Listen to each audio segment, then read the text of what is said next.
Well, well, well, what do we have here? Good evening, Southwest Randomizer fans. What we have is a fantastic matchup for you tonight between Czar and the real Super Pleb, aka the Super Pleb or just Pleb. And I'm here in the booth as Cheesenator, joined by Woat on comms. Woat, how are you? And how are you feeling about what you see on screen? Oh, I am so excited for this. So, to explain what happened, before the race started, Dang Wu, the administrator who rolled the seed, was like, "Hey, Czar, Pleb, you guys want to make anything spicy?" So they're first like, "All right, yeah, let's force a war mech," which as you do. And then Deng was like, "Hey, do you want to force parties, draft them, open party?" And Czar, they just said, "Pleb, you do whatever you want." Pleb said forced. This is what the seed forced: 3 fighters and a thief. And since our flags add 1 blessing to each class, all 3 fighters are capable of equipping the X-Cal the moment the seed starts. And that thief, you can just barely tell looking at that sprite, but that is a thief with plus 40 to their starting strength. So basically, the 3 fighters are there to protect the incredibly muscular man that they are now traveling with. Yeah, 40 strength is pretty substantial. That translates to 20 attack power, which is a temper and a half ish. It's going to be skyrocketing any weapon, any early game weapon, up into the category of late game, and especially anything with a high crit rate. The thief will be doubly able to take advantage of thanks to the thief's improved hit rate, which has been a convention in the randomizer since last year. So these characters will hit things hard. They might never cast a single spell though, because we don't know where the tail is going to be or if they'll even get in the air. Yeah, no, this is going to be a really interesting seed, I think, because we're used to the black belt just gaining levels and punching things, or mages blasting things to the sky, but it's rare we get to see. Okay, yeah, that's a plus 4 large knife and a plus 1 scimitar. Yeah, and if they ever want to pay 3,000 for it, you can get a silver sword plus 3, but you're probably going to pass on that. I might pick up 1 just in case we run into something that, just having that extra oomph per hit is what we really need. Yeah, what I really love here is Czar just going in on those 2 absorb wood armors. I don't hate it. That is gonna give you. That's gonna give you enough to where you don't have to worry about anything hitting you too hard until after provoke. Especially considering that we're going to have to 3 round the pirates. I don't hate having a little extra absorb on the table. Yeah, it's not terrible.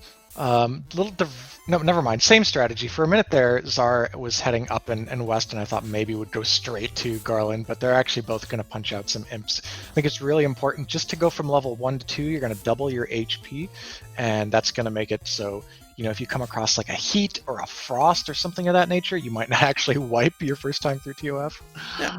Well, yeah, it's one of those things. I definitely like trying to get up to level 5 with the thief buffs on, just because that's the point where the thief crosses over and starts having a higher hit rate than the fighter, before weapons kick in.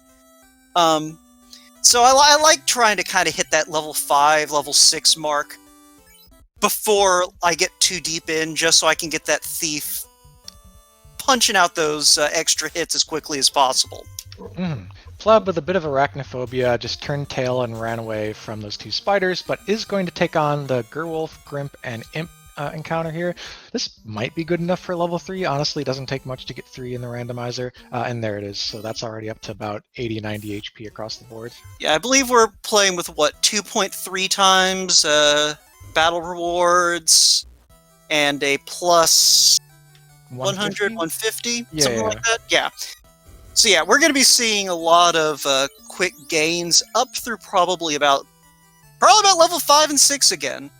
And then things will kind of ease up until we start hitting those higher XP enemies.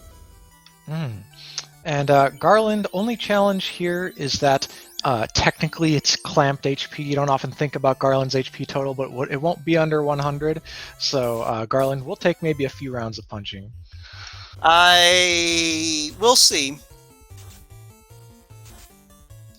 I think it'll come down to one of these if someone happens to land a crit. Oh, the fighters are hitting twice with those scimitars, so so Pleb made short work of that fight. It was 1 round for Pleb, 2 rounds for Czar. Yeah, and the bats even the runners up, grab as they head back to collect a chime and a slab. So those are fun. Totally useless now. Slightly useful is the chime once you have a ship in a canal, but even then it won't get you all the way up sky, while the slab needs the airship to be turned in. So with these flags, we do have a free canoe, so the runners have their pick of where they're going from here. Yep. Since there's nothing pulling them west, we didn't see a crown, we didn't see an herb, you're probably going to see a pretty standard route that heads east. You hit 2 key items on your way through Provoca and then to Crescent Lake. And Pirates, of course, being just a good EXP and gold gain early as well. Yeah, the Pirates, it'll take a few rounds to clear out because what is AoE damage unless Matoya's hiding a stick here that throws out magic. Okay. -3 isn't a terrible penalty for an armor as good as Flame, so that's like a 26 or something absorb, 28 absorb, and that's ice protection for one of the fighters. Yeah, and we did find a +4 silver helmet. Chat called it out when we saw it in the Temple of Fiends, so Czar and Pleb have at least one character who is rocking some serious absorb for this phase of the game. Yep, and we haven't been gunned down by any enemy scripts yet, which is nice for now, though the wolves have stun touch.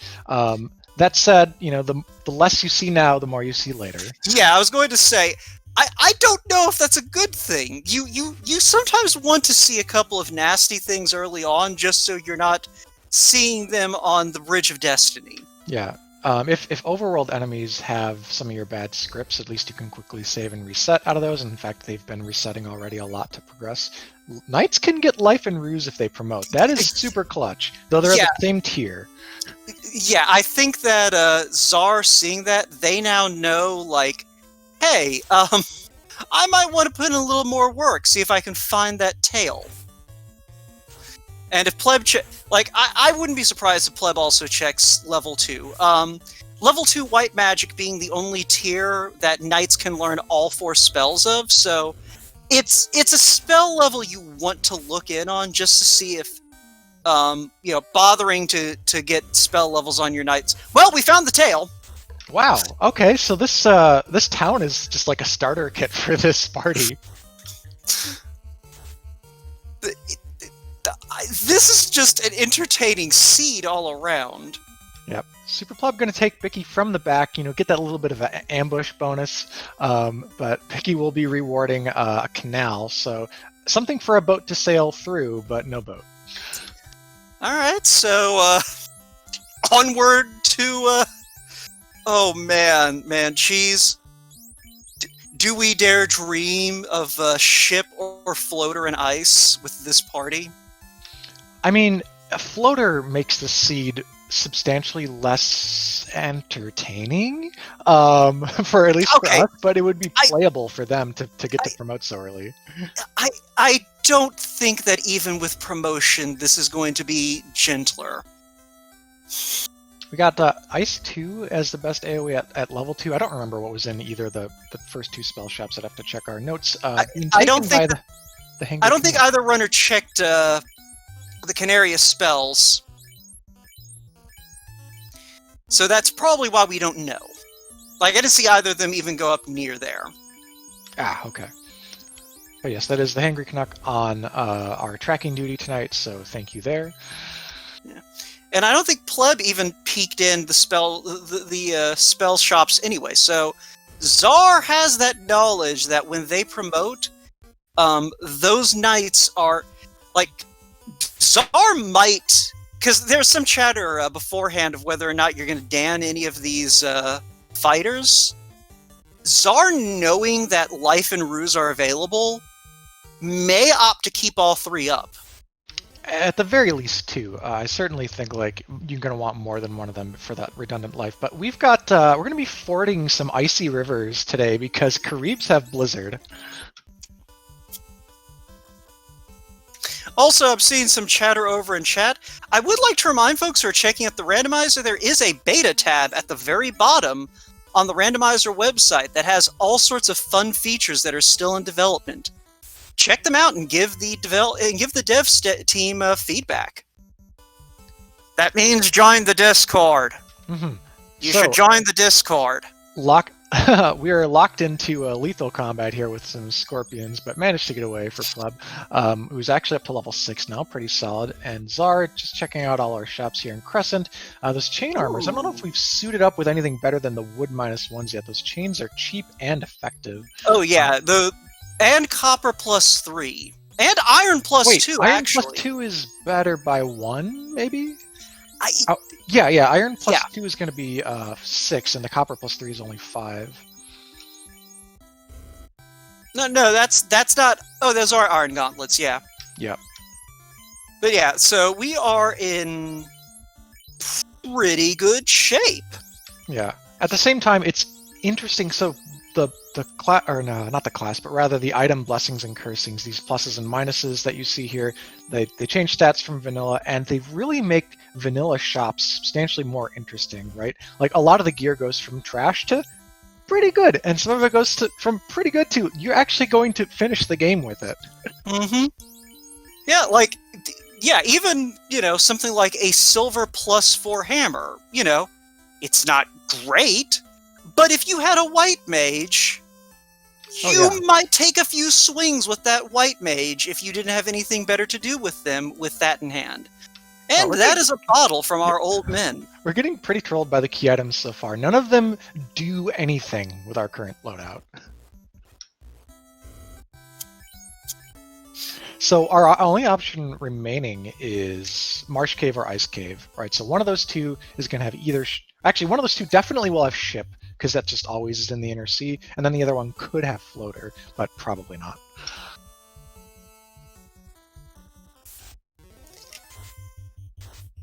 But yeah, so... And once again, we're walking in a winter wonderland. That flame armor from Matoya actually just coming in clutch.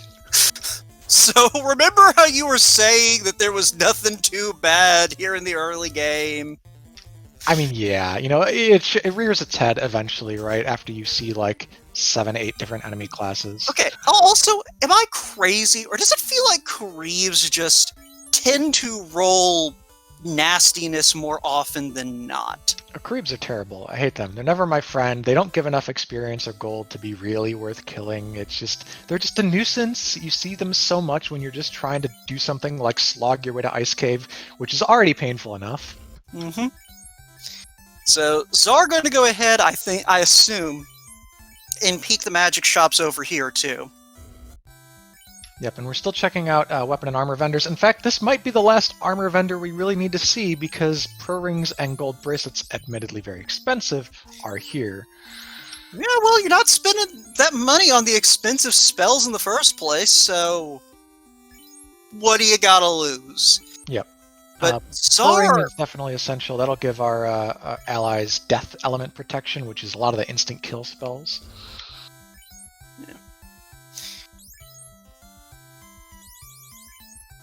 So Czar probably... I'm trying to remember, is Marsh Cave incentivized in this flag set? It absolutely is. It's incentivized, and it's a scrambled incentive where it might not be in that vanilla chest with the spike tile in front of it. Yeah. So if this is your first time joining us, or it's been a while, in the Final Fantasy 1 randomizer, one thing that we do is we have what are called incentive chests, which are basically chests and dungeons in the vanilla game that had something important that also has something we consider important in these flags. This particular flag set, though, makes use of a newer feature that says, hey, so we're going to put something important, just one important thing in this dungeon, but we are going to put it in a random chest in this dungeon instead of in the wizard lock chests. So have fun with that. Fortunately, Marsh Cave in particular does not include those 3 chests at the bottom that are locked behind the Mystic Key. They are their own category of incentive item. Mm-hmm. And so we're making our way through Marsh over here on Sar's side, and something I'd really love to see, honestly, would just be a Light Axe. I think Light Axe would be great. Light Axe is a great pre-promotion weapon for a fighter. Takes down undead very easily with that Harm 2 if it's available. I just love early game Light Axes when I got a fighter. Yeah, no, I do not hate the Light Axe, and considering they're going to have to go dive ice to get that ship, I'm just going to go ahead and call that shot now. They'll probably definitely welcome the Harm 2. Yeah, but we haven't seen any such magic caster items yet. We've got Opal eventually, maybe. We've got a couple more chests here on the top. One of these 2 is linked to the second floor lower, and the bottom floor has 6 chests available for us. So Marsh doesn't have a ton of total treasure, but we know one of them is good. Ooh, a Coral +4. That is going straight onto that thief if I have... Yeah. Now the thief can definitely win without ever getting in the air. Coral +4 is a... let me do some math on Twitch here. It's a 32... I know, it's a 32 crit rate, combined with the thief's massive strength and the boosted hit percentage, and honestly a game winner. I'm going to call it now. The Coral Sword could be a game winner. Yeah, I was going to say, like, that's at least high 20s, if not low 30s. So, yeah, that sucker is going to hit like a truck. Against aquatic enemies, that might just be giving Kraken a taste of his own medicine. Mm-hmm. Pleb goes with the Coral Sword on the lead fighter for now. I think that's also a fine strategy. You've got basically one person with superior gear and more survivability, so why not keep your best weapon on them if everyone else in your fight wipes to like an Ice 2? And that's a flute. Why does the loot have an F in front of it, Woat? Oh, that is because one of our fun percent flags that, I don't know when that got added, basically just pulls a table of instruments that have names that fit into 6 or 7 characters. 7 characters. So you can randomize what the magical instrument that has been handed down for hundreds of generations is. Mm-hmm. So progress-wise, Zar is actually already out of Marsh with the incentive item, while Pleb has been kind of managing these encounters, trying to burn off some of the bad ones, and is going to head back in. Zar made a cheeky check of a linked box, which, you know, not everyone, maybe like a 15% or something of our runners will go and dig out that box, but on the top left, because there's a room with 2 chests in it that includes that prize. But they went and got the flute right out of that top left chest, immediately turned back around, didn't waste any more time. Yeah, it is a heads-up play to just go ahead. Well, because... Okay. Oh, interesting. Pleb knows it's there, would rather come back later when it's easier to dig it out, because loot, you only need loot to finish the game. Yeah, I do not hate that move. Yeah, the less time you spend in Marsh, the better. That's a rule of thumb for FFR. Yeah, so... Yeah, Zar, at least, they went ahead, got their loot, is going to go ahead, head on back over. At this point, I believe Ice Cave is the sole incentive location left standing, because Volcano is not incentivized in these flags. Yep. Volcano is kind of pseudo-incentivized when you have 3 fighters, though, because there's going to be a pile of shiny things in there, which you might be able to put on your body. Well, Pleb is going to be the first one heading over this way. And we'll see which way he goes. He might opt to hit the volcano. He might opt to just go straight for ice. Yeah. The other thing about ice is that besides just going in there, maybe under-leveled, which they kind of are right now, which is risky, you do want more shots at that magic casting gear. And if you go into Armory, dig out 15 boxes, something like that, you've got a much better chance of going into ice with AoE. Well, the other nice thing about Volcano from the perspective of leveling is Volcano 2 has 3 distinct spike tiles. You've got the fire elemental tile. You've got the gray fire worm and the gray tile. Okay, I couldn't. I could have sworn that one tile before you walk into Armory is something besides Grey Worm or Fire Elemental, but I may be misremembering. No, that's just another Fire Elemental. Okay. So, but yeah, you still have two easily accessible spike tiles, which neither of them are going to see because everyone's sailing straight to ice. I mean, they know that either there's a ship or a floater waiting for them. It's actually absolutely the ship. The placement algorithm has to put the ship accessible in one of these inner sea incentive locations, so they're going to be sailing for some time after this as well. Beautiful. And let's see, what else is going to happen here in this ice cave? Well, ice cave has spike tiles as well, but really this is not the party that you're going to want to go deep into a dungeon and then sit on spike tiles with, so we shan't worry too much about them except what kind of threats they pose. We've got Will Cleosis in chat right now, wondering why he is currently a statue. And if I had to take a guess, it's probably because Czar wants delicious, delicious experience and is saving the best for when he has softs. Yeah, or if they have softs. If Czar already has softs, also there's an intention to leaving a character stoned like this, right? It's like your emergency security blanket. If other characters die, you've only got one left. You can bring them back up, and you've got a chance to make it out of the dungeon. Or if you just want to leave them like that all the way until Kraken 2 or whatever to res a meat shield, so to speak, in case they don't end up getting that life spell. There's a lot of utility just carrying around a stoned character. Exactly. Yeah, no, it's one of those things, that is kind of one of those plays that doesn't tend to come up too often because it's usually a consequence of serendipity. But when it does come up and you do have that stoned character, like you said, it's a convenient way to make up for the fact that life potions don't exist. Yeah, there's no Phoenix Down in this. Those had not been invented yet. The Final Fantasy R&D, got much busier later, but we only get Pures, Softs, and Heals in this one. Yeah. We do also have a free +4 gold bracelet, also known as, okay, this is probably the best armor we're going to see in this seed. Yeah, considering the Opal and the Flame both rolled down, Opal armor that is rolled down, yeah. There's not a lot of opportunities left to find something better. It's absolutely the best for the Thief pre-promotion, and it's also cash. If for whatever reason you would instantly like about 28,000 gold, you just found it. There is nothing more painful in this randomizer than when you find in-game equipment and then realize that the only way forward is to sell it to buy something else that's more immediately useful. Yeah. As chat points out, also, it was guarded by what has been palette swapped to kind of an icy death palette on Czar's screen, the R Ankelo tile, which is one of the B-side formations. So we're on B-sides, which are frightening, but we've gotten past one of the worst ones. And the ship is here.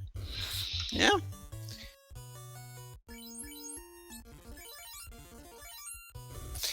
So, Pleb almost certainly, if I have to take a guess, is just going to take the stairs out of here, not going to drop down to the eye tile, not going to come through here a second time. You found what you are looking for, and you've got to go figure out where everything else is. Yeah, this is the danger zone.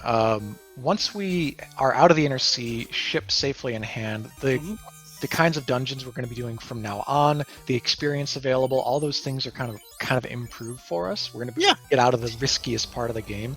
So looking forward to maybe some ordeals, Waterfall coming up after they break out of the inner sea. So not to cut in, but the real question in my mind is Pleb going to remember that he has to go to Provoca to get his boat? It's not super common knowledge. I think it's getting a lot more common because of this flag set with people finding ship in random places throughout the inner sea. A lot of people may have been used to free ship flag sets of the past. But yeah, your ship spawns at the nearest inner sea dock to whatever dungeon or cave. I guess Matoya's is kind of a house. I don't know, house cave that you get it out of. And the early Xcal, by the way, of note, because we have 3 characters that can equip that without a tail. Yeah, and we also do have a Great Axe +3 for the fighter that you like the least. How great. Actually, no, that +3 Great Axe, that's going to do some work, probably until you hit the northern continents up. Yeah, well, I think with the kinds of weapons we've got so far, that's kind of be the hand-me-down weapon, maybe on your second or third fighter at best. Like I said, the fighter you like the least. Yeah. That's who gets the hand-me-down clothes, right? Like among your siblings? Okay, maybe we won't talk about childhoods.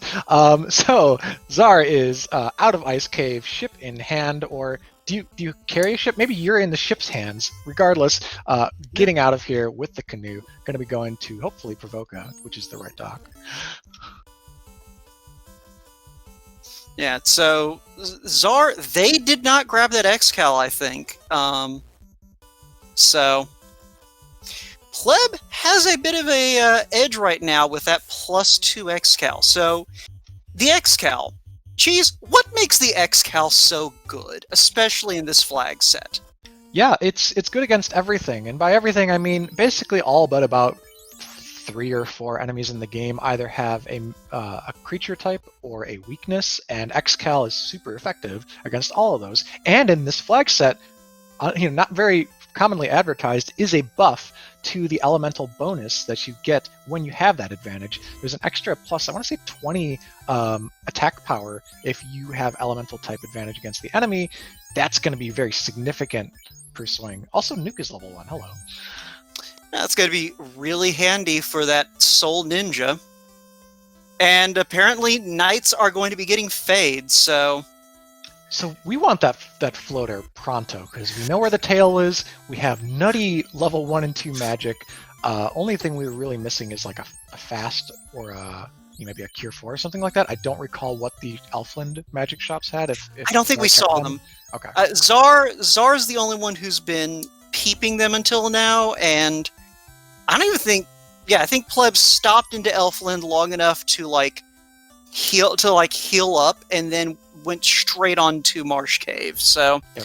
Czar spending their life savings to kind of pre-buy that tail. Again, we can't turn it into Bahamut until we're in the air, but right now it gives us plus 5% experience in gold with the item scaling that we have on. Yeah, now I don't hate it. Czar, they've got gear to carry them, honestly, up to C, and with a few more levels on that Thief and maybe some decent protection, that Coral Soul will carry you through C. Got a question in chat from some hungry guy. What is a tail? The tail is the rat's tail. It's basically like a token of valor of some, you've slain some monster, and you get it in the vanilla game from the Castle of Ordeals out of the final chest next to the zombie dragon chest tile, rather, and you turn it into King Bahamut or Lord Bahamut or whomever, King of the Dragons, and you get a class promotion. Mm-hmm.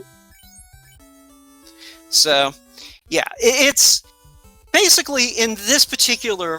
the main advantage of class promotion is that it opens up a lot of access to new equipment, and in the cases of the 2 classes we have today, Fighter and Thief, it opens up spell casting, which is going to be huge because the 2 spell levels we've seen have the 2 best damage spells in the game, the best defensive spell in the game, and the ability to revive characters. Oh, and Lock. I forgot that we have Lock in level 2 Black Magic. So, which for this many melees is super relevant because we've seen some high evade fiends lately. Yeah, so it's one of those things where we absolutely want that promotion. The only thing is we have to have an airship to turn the tail in. As soon as we have an airship, we can turn that tail in and promote our characters. And these runners are hoping they'll see that airship before they hit level 15, since the way that spell growth works, if you've ever played D&D, Final Fantasy 1, spells work like in D&D. You have a certain number of casts per spell level per rest. And in this particular case, fighters and thieves, well, when they turn to knights and ninjas, do not start gaining spell charges until they hit level 15. And then they gain a spell charge every other level until they hit 4 charges on the levels they can cast. Yep. And they'll miss those charges if they're not yet promoted at those particular breakpoints. Yeah, they will still get them eventually. It's just whenever you promote, and then every other level from that point. But since experience, you need more every time you level up, the sooner you promote, the faster you will get all of your charges on those spells. Mm-hmm. So Pleb spent some time fighting monsters, Czar spent some time shopping. They're both converging on castle ordeals at around the same time, and they're embarking on one of the fun puzzles in this randomizer, maybe the only puzzle in the randomizer, which is to go through these randomized pillars. In vanilla, you just go to the geographically lowest pillar every time and you get through scot-free. In this one, you don't know. You have 3 coin flip choices and then 1 4-way choice, and Super Pleb has already conquered it. Mm-hmm. Yeah. Now, I will point out, there is the option for another puzzle in this randomizer, but you cowards refuse to turn on Maze on Sky 4. Nobody wants to have that flag on. Let's just not speak of it. They actually turned it on the last weekly before the tournament started. Anyways, we got our bones on this tile here. Going to be a run for Super Pleb. Our bones are just never fun. They never have anything exciting about them. They only have pain. Falcon +5 is probably like our 4th best weapon right now, and someone's going to wear it.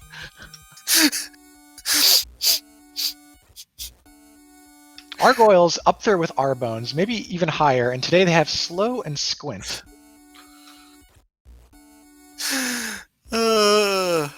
Look, Gargoyles are just one of those monsters that, like, I know that the randomizer is not coded in a way that biases toward them having absolute garbage, but somehow they roll absolute garbage. Yeah, I mean, if you want to explain that sort of intangible like incidents of you thinking that they're terrible more often than not, it's because 1, they always come in large packs, and 2, they roll multiple hits. So if they have a bad touch or they have scripts, you're going to see a lot of it, like Super Pleb just did, and he wipes out and is going to need to go back in. Now I did see a Zeus Gauntlet pickup on Pleb's side. I think I think that was in one of these chests. So Czar, like they're both going to be happy to see that, because that is lit too. Oh, Zeus was in ice? Alright then. So okay. Yep. So Czar does not have that Zeus Gauntlet. Interesting. So Pleb really made out like a bandit from Ice Cave, getting both a high-tier melee weapon and that AoE cast. Yeah, it was in those... I guess they were just in those last 3 chests before the drop down to the vanilla floater chest. Mm-hmm. So Czar already out of ordeals with the TNT in hand. Now you've got the option to sail back to the Inner Sea to turn it into the Dwarves, which also gives you an opportunity to check 2 chests at Dwarves, or you can head on over to the Waterfall. It's kind of a coin flip. Some people like to save, go one way, and then try to go the other. But Czar is just committing to the Waterfall play, it looks like. We've already seen the vendor items, so we don't need to go to the Oasis. Yeah, Czar already peaked Dwarves earlier. Basically, they left Marsh and circled back around and went up to Dwarves to see the 2 chests, and then went back down around to go to Ice. So they have less incentive to go to Dwarf right now. Mm-hmm. There's not a ton, maybe a resupply here quickly, but there's not a ton that you would need out of on-rack, because on-rack spells are all out of reach and there are no gear shops. And Pleb is once again back at the beginning of the maze. Now he knows the pillar count to get through it, so he's not going to have any problems with that, but it's just a matter of not running into the Gargoyles, pretty much, which have Quad X and no Pro Rings yet. Pro Ring does protect against Quad X, but we haven't had the cash to pile those onto our characters yet. Yeah. So Czar going to go ahead and give the Waterfall a look. Waterfall has those 6 free chests, as well as the robot handing out incentive items. It's one of those checks that seems to always yield up something nice. If not from Marcy, then from something like in that room. Oof, Perilisks have sleep and also something that stuns, because a fighter is definitely down on 1 knee as well. Nothing that kills people though, and we managed to get away. Yeah. So, yeah, I am liking what I'm seeing so far out of just how this seed has kind of been going. Like, it is very easy for, you know, an all melee party to just turn into a disaster zone with the larger groups. But we, aside from like the Argoyles, which admittedly don't turn up in too many places, the larger groups have generally played nice. Yep.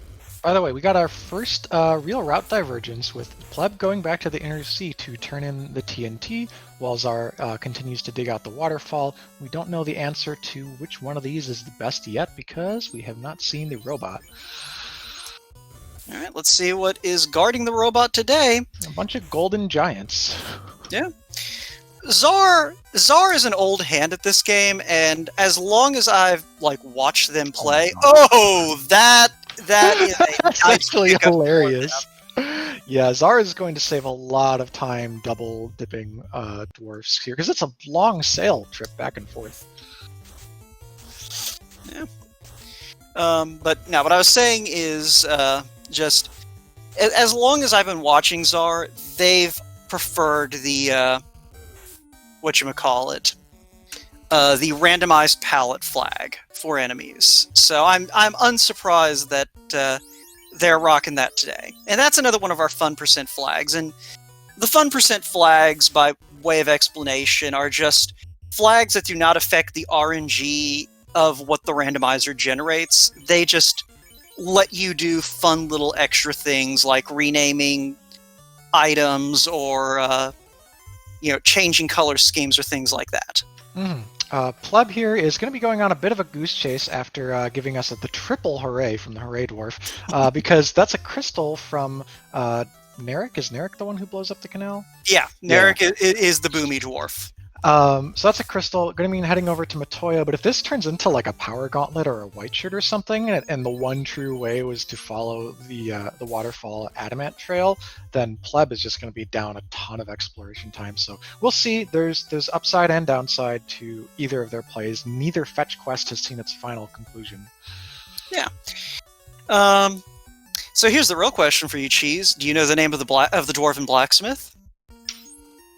Let's just call him Adam, because he turned into adamant. It's actually Smith, with a Y. Oh, okay. Adam Smith. Let's just call him Adam Smith. I mean, it's one of those things, I don't feel like making a Wealth of Nations pun here, but that is a white shirt.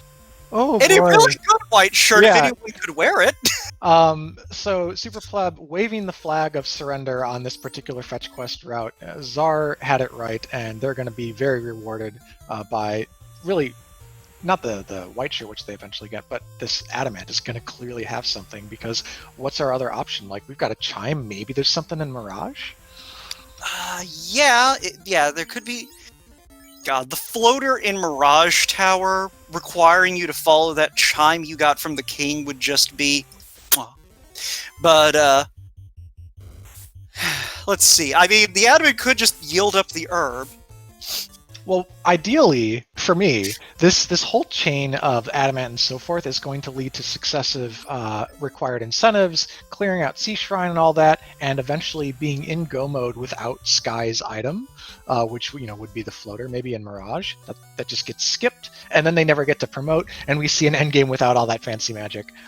But the floater is the end of the adamant, So that is bad news for Pleb, because he needs to go all the way back to Waterfall from the Inner Sea now. Yeah, this is basically just lost time for Pleb, and it's not anything that either of them did wrong, right? Like, no. You're flipping a coin there on which way to go, but Czar is just the fortunate one with which fetch quest went where. Yeah. So it's one of those things where. The thing is this probably won't turn into too bad a time loss, because the thing is Pleb has been, as you pointed a couple of times, picking up experience as he goes. He has a couple of things Czar is never going to see, namely that X-Cal and that Zeus Gauntlet from the ice chests. Yep.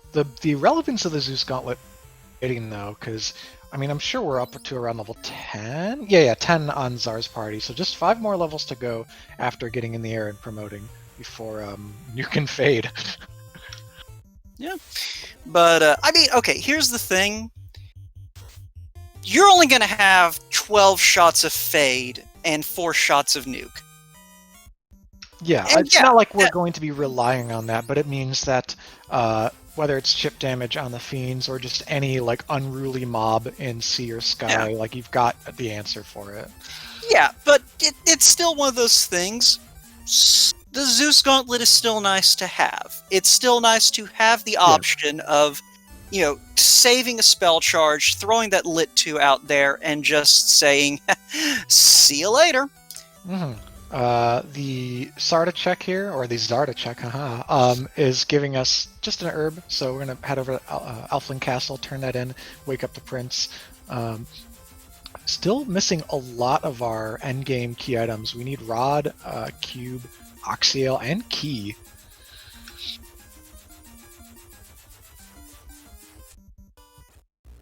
Well, I tell you one thing we are about to have. Some promoted classes. Mm-hmm. Both these players, I believe, are using vanilla sprites, so we're going to see the sort of grown-ups squashed into kid-sized sprite shapes that are the vanilla promoted sprites. Knight and Ninja don't look that bad. It's really like the Red Mage, or the Red Wizard, that just looks just completely crushed up. Yep. So promoted, what were the immediate benefits of the promotion? We have an Opal Armor -2, maybe, for Czar, if that hasn't been sold. I think they did sell it to pick up that tail. Mm-hmm. And so one of the features... Whoa, hello, +4. One of the features of this flag set is the incentive structure means that these sort of random scattered chests throughout the world that are on the overworld, like the Czardia Islands, like the Dwarf Keylocks, and so on, none of them are going to have any required items. But required is relative when it comes to a melee party, especially, so we want to load up on gear, and this ribbon find is fantastic. That's the best gear that you can find for Czar. Oh yeah, so for those of you who are unfamiliar with vanilla Final Fantasy 1, the ribbon provides resistance to all 8 elements. So, fire, ice, lightning, earth, poison, status, time, and death. What that means in practice is any spell or skill that has an element, which is basically everything that doesn't sound like atomic weaponry or a natural disaster, is going to do significantly less damage to whoever has that ribbon equipped. In addition, things like instant death spells or status effect spells are going to be a lot less likely to affect the wearer of that ribbon. Yeah, those will be only 3 and 256 to hit.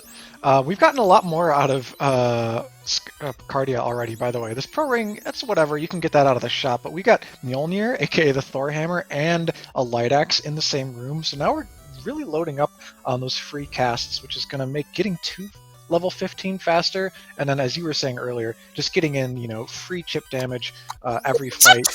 Was that 2 Pro Rings just in Czardia Forest? It wouldn't be that exciting if the Pro Rings, A, weren't +4, and B, it didn't, I think, pretty much eliminate the need to ever shop again.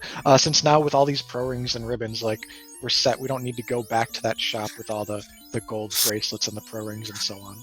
Yeah, that's a katana -5, but who cares? Yeah, like, this thief, so strong, really going to be good with anything, and being promoted, the only thing in the entire game that a ninja can't equip is the X-Cal and maybe the Wizard Staff? Is that it? And the Opal series armor. So weapon-wise, yeah. Yeah, okay, you just meant weapon-wise. Yeah, so it's one of those things. yeah, once Pleb gets in the air and gets over to Czardia, he is going to be happy as a clam. But I feel like the equipment advantage is a little bit abbreviated. Like that Xcal +2 is still nice, but Oh yeah, and I mean, I think Pleb's gonna check Czardia anyways, right? We're just Yeah. seeing Czar do it first. Czardia's not like this some rare out of the way location. I mean, it's one of those things. I can see the timeline where Pleb doesn't check Czardia. He took those wipes in ordeals. He faded Waterfall until he had no choice but to come back. I can 100% see him saying, "Okay, I've got my class promotion. I need to get moving. I have ceded a good 10 minutes to Czar if they did not have trouble and if they went to Waterfall before they went back to the Dwarf Cave." Sure, that's all pretty So- reasonable. I think also if you sometimes do Czardia at halvesies, you'll only do Czardia big, which means you would miss out on the ribbon. So we'll see, but you know, in all melee party, stopping checking boxes before their first ribbon, I don't know. Yeah, no, it's one of those things. I think you're right. Pleb is going to check those boxes, but like, my point was more just that, like, with both of them having this equipment set that we have seen, the advantage that Xcal gives is marginal compared to what both of them are going to have. Yeah.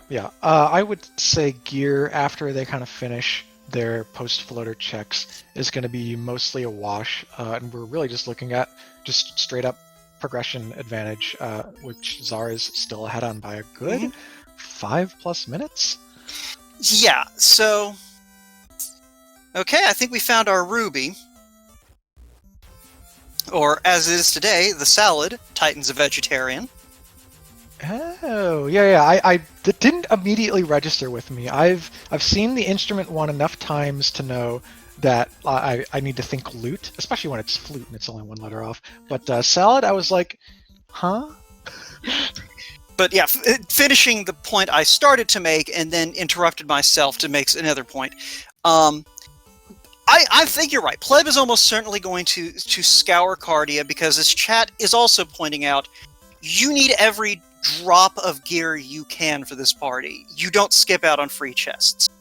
That being said, I have absolutely seen runners in this community hundreds of times over. Okay, I'm exaggerating a little bit, but I've definitely seen it often enough where a runner who feels behind will say, I could check Czardia, but I need to be checking my progression. I need to be going to incentive locations. I have got to make up this time that I've lost somewhere, and Czardia is something I can afford to sacrifice. So behind the floater, we had one of the two northeastern fetch quests was required. One was not. The bottle turned into the ruby, but the slab turned into the key. Key is not only required to finish the game, it unlocks the Czardia key lock incentive, which is where the TNT would be in vanilla. So Czar's going to fly that back and get a couple of treasures along with probably something required. The only item left that isn't needed to finish the game is the power gauntlet, but again, with a melee party, it's kind of needed to finish the game, so you don't mind seeing it. Yeah. So do you see Czar doubling back to the Dwarven Treasury? It's a little bit of a walk, but it is some free chests, and Czar doesn't know that they've already passed up that Xcal that's floating out there. I mean, yes, Xcal is good. With class or with weapon blessings, a lot of different things are kind of a wash, and you have the ribbon. So I feel like the priority of chests not en route for Czar to finish the game has gone down. Yeah, it's definitely one of those things. I think they'll just skip out on the Dwarven Treasury, but it is an option that is going to be right where they are going to be. Though at the moment, it looks like they are doing a little bit of Tyro hunting. So Czar is using a number of the palette swap and otherwise aesthetic changes that the randomizer allows for fun that don't change the seed in any other way. And one of them is to transform the Tyro and T-Rex into T-bone steaks. So there was some red, I guess, steak being the Tyro, and then the blue one without palette swaps is the T-Rex. Yeah, the T-Rex, I believe, keeps its name under these, and the Tyro gets changed to steak. So, or no, it's steak and T-bone, isn't it? Specifically? I don't know. Actually, does anyone in chat play with this flag and can tell us if the T-Rex changes names? I feel like I have seen the T-Rex just as a blue steak named T-Rex, but I mean, it's one of those things where... Actually, wait a moment. Paradox is concurring with the T-bone naming. Anyways, that's neither here nor there. What's important to the progression of the seed is that Czar is grinding, right? At some point, this party did need maybe a few extra levels. The most important threshold being level 15. Once you're 15, you are online, not in terms of the AoE resources, those run out right away, but having a single cast of life on a ribbon user means that you can finish Sea or Sky and not be worried about coming across a random damage poison, random, the nuke that is out there on one random enemy. Well, I mean, remember, Warbeck is forced. We're very likely to see some nastiness right before Tiamat. Oh yeah, we'll talk about that when we get there. I think are a long ways off because we need some more key items and probably about 10 more levels. Yeah, but I'm just saying, like, we do have to bear in mind, at some point, we need to murder a war mech, and Pleb, I think, was also contemplated for a moment going ahead and doing that grind, but then thinking, nah, I'm gonna go get my key item first. Yep, key item, and also promote. Pleb is in the air, but is not yet grown up. Yeah, he had to double back for the tail, I believe, because I saw him go back to Provoca. So,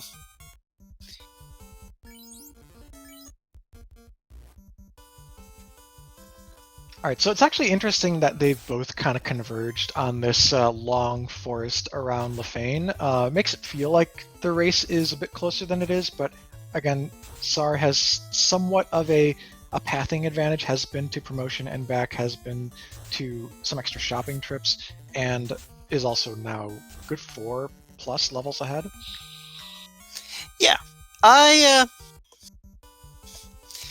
Yeah, so Czar is, and has been for a long time, a proponent of the theory that in Final Fantasy Randomizer, if you are having difficulty getting over something, you just gain levels. The key to overcoming any challenge is be higher level. So I'm not surprised that they are taking an opportunity to pick up levels, not just because of the magic, but because we're now getting into the part where the game starts to get very rude, especially with the scalings we've got turned on. So I feel like Czar was preemptively making sure to have enough levels to deal with the problem. All right, so yeah, gonna get these 4 very free chests here in Elflin Castle. I agree with this, even when I'm like, oh, hello, Mazza -2. And there's the other katana hey, look at -5. that. Yeah, so the Mazza, I mean, -2, you don't love it for the crit rate, but all the other stats are still bonkers. You're still going to put that on a knight who could potentially carry. Maybe even on your ninja, honestly. The herb turned into the rod, which is required to beat Lich, but there's nothing else in Earth Cave that we need. It's not an incentivized dungeon today. At best, people go to Earth Cave in these flags to find a grind tile. Quadex and Saber for Ninja at level 3. No, the Quadex is maybe past its expiration date, but the... I don't hate to see Quad X at any point in the game. There are times when you just need to go, I don't think I can hit you hard enough to finish this fight. Please have less than 300 HP. Yeah, the only reason I said it there specifically, versus just in a vacuum is because it's on the same tier as Saber, right? So if you're trying to keep that ninja as powerful as possible for the end game fights, you want, maybe 2 Sabers on Tiamat, 2 Sabers on Chaos, so you don't really have the Quad X to spare. Yeah, I mean, I'm thinking more of the Fiend dungeons up ahead, because, you can never take even the first round of Fiends for granted. Sure. Yeah, they are. We did mention earlier, bosses clamped HP, as in there is a clamp holding the bottom up underneath, so to speak. The slider is set to 100. The HP on bosses cannot roll lower than their vanilla values, but can be as high as 1.5 times that value. Yeah, so, and it's one of those things, we can very easily see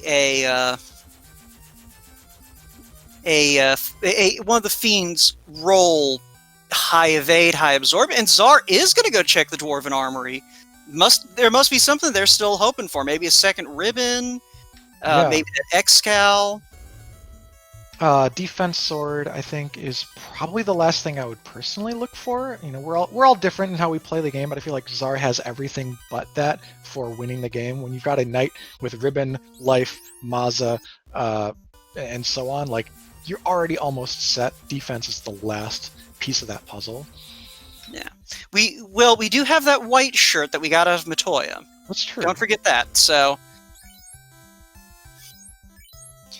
and we do have Ruse access, so while it's not ideal because it's on the same level as life, it's still one of those things where you do have some defensive options. You can easily get 3 layers of invisibility on all 3 of your knights with 1 round's worth of actions, and that's going to be enough to get you through a lot of problems. Yeah, and there's a nice interchangeability to these knights as long as you're leveling them equally, which I'm actually somewhat surprised that there has been such equal leveling. Pleb, 3 of them, Czar, 2 of them. If the knights are the same level, one of them is quote-unquote your melee carry until they run out of magic charges, then you just swap, and the other one, who's got Ruse, is the lead in the next fight. Yeah. Now, it's one of those things that's kind of what I was saying at the beginning of the seed, is you have the nice thing about this whole situation is you have... I forgot where I was going with that, but you know what? That's we do great. have SuperPleb has a ribbon. Yeah. A power gauntlet and 2 heal helmets. There we go. All right, so the gear is fantastic. I think we're no questions. All this gear is good. The key leads to the power gauntlet. Fantastic. Pleb has a ribbon. Fantastic. Pleb is only about 3 levels behind on average for the party. So, yeah, not a lot separates these 2 runners. It's really going to come down to, where are these last couple of key items? Do they go left in C? Do they go right in C? And then the shape of the Temple of Fiends plus the Warmech. Yeah. So I think with C, the play I've seen a lot of people doing is you do Kraken side first. If your incentive item is on Kraken side, you find it, you don't have to worry about Mermaid side, which means you miss out on one of those ghost-infested floors. Yeah, I mean, that's like when you've got very few items left, like usually 1 to go mode, and in particular the fact that only 1 item can be in Sea Shrine, there's a lot pointing to going left first. I think that's why it's become meta for this tournament. But when there used to be just regular old loose items, there would be a lot of mermaids first, especially in the early to mid game. Yeah. So we do have a question in chat. Is Vorpal worth the hunt? I'm gonna go ahead and say no. I think if you have some dense locations in your path, you peek some of them. Like, I would not be surprised if Czar peeks the armory here and hits a couple of the chest rooms on the way through Agama floor. But I don't think you necessarily go out of your way to open chests. Yeah. This one is free. This is a quick grind tile check. All of this is not costing Czar any extra steps through the encounter table. But this is pathing maybe up towards the...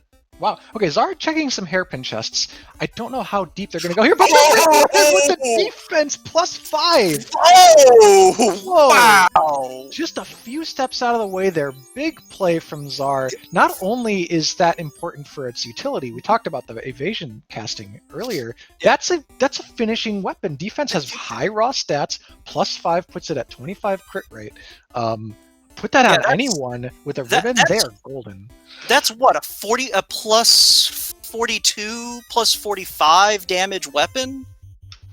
It's +3 to attack power per damage, point. 40 damage, 50 hit percent.